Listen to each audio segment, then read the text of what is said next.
ఈరోజు మా ఇంట్లో టిఫిన్ అయితే బోండా చేస్తున్నా అండి. హెల్త్కి అంత మంచిది కాదు, కానీ తప్పదు, ఇంట్లో ఇడ్లీ అవి తినరు. ముందు రోజు నైటే పెరుగు జీలకర్ర బాగా బీట్ చేసుకోండి, క్రీమీ టెక్స్చర్ వచ్చేటట్టు. అందులో మైదా వేసుకోండి, అప్పుడే మనకి మంచిగా ఆయిల్ పీల్చకుండా ఉంటుంది, సాఫ్ట్గా వస్తాయి. మంచిగా బీట్ చేసుకుంటూ కలపండి మైదా పిండిని. అయితే మనం పిండి అనేది ఎంత మంచిగా కలుపుకుంటే బోండాలు అనేవి అంత సాఫ్ట్గా ఆయిల్ పీల్చకుండా అయితే వస్తాయండి.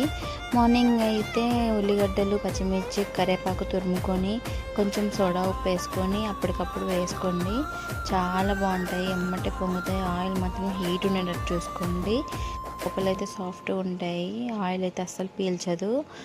ఇలా అయితే ట్రై చేయండి. ఇంకా పల్లీ చట్నీ చేస్తున్నాను. పల్లీలు పచ్చిమిర్చి కొంచెం జీలకర్ర వెల్లుల్లి సాల్ట్ వేసుకోండి, టేస్ట్ అయితే చాలా బాగుంటుంది చట్నీకి. ఇంకా తాలింపు పెట్టేసుకుంటున్నాను.